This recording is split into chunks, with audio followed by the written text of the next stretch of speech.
കേരളത്തിലെ റെയിൽവേ സ്റ്റേഷനുകൾ ആധുനിക സൗകര്യങ്ങളോടുകൂടി മോടി പിടിക്കുന്നതിനുള്ള പദ്ധതികൾ പുരോഗമിക്കുകയാണ്.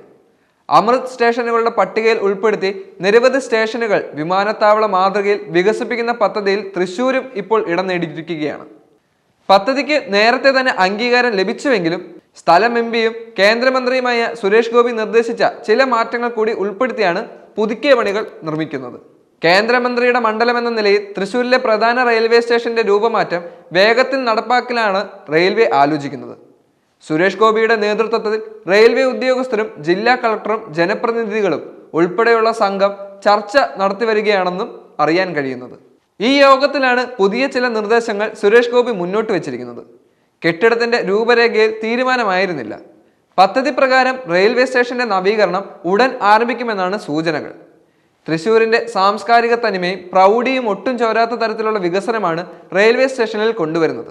390.53 കോടി രൂപയാണ് പദ്ധതിയുടെ മൊത്തം ചെലവായി കണക്കാക്കിയിരിക്കുന്നത്.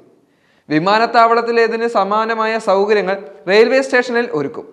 വിമാനത്താവള മാതൃകയിൽ പുറപ്പെടൽ, ആഗമനം എന്നിവയ്ക്ക് പ്രത്യേക സോണുകൾ ഉണ്ടാകും. യാത്രക്കാർക്ക് വരാനും പോകാനും വ്യത്യസ്ത കവാടങ്ങളാകും റെയിൽവേ സ്റ്റേഷനിൽ ഉണ്ടാകുക. നിലവിൽ തൃശ്ശൂർ റെയിൽവേ സ്റ്റേഷനിൽ 4 പ്ലാറ്റ്ഫോമുകളാണുള്ളത്. അത് 5ആയി ഉയർത്തും. 100 വർഷത്തെ ആവശ്യങ്ങൾ മുൻപിൽ കണ്ടുകൊണ്ടാണ് സൗകര്യങ്ങൾ ഒരുക്കുന്നത്. 3 നിലകളിലായിട്ടും റെയിൽവേ സ്റ്റേഷന്റെ നിർമ്മാണം. താഴത്തെ നിലയിൽ വാഹനങ്ങൾ പാർക്ക് ചെയ്യാനുള്ള സൗകര്യമുണ്ടാകും. ടിക്കറ്റ് കൗണ്ടറും മറ്റു സൗകര്യങ്ങളും 2ാം നിലയിലായിരിക്കും. റെയിൽവേ സ്റ്റേഷനോട് ചേർന്ന് താമസ സൗകര്യത്തിനായി ഹോട്ടൽ നിർമ്മിക്കാനും പ്ലാനുകളുണ്ട്. വികസനം തൃശ്ശൂർ ജില്ലയെ എത്രത്തോളം മാറ്റുമെന്നുള്ളത് കണ്ടു തന്നെ അറിയാം. കേന്ദ്ര സർക്കാരിന്റെ മന്ത്രിയുള്ള സ്ഥിതിക്ക് ഇതൊക്കെ ഉടനെ നടപ്പാകുമോ എന്നുള്ളതും നമ്മൾ വീക്ഷിക്കേണ്ടിയിരിക്കുന്നു.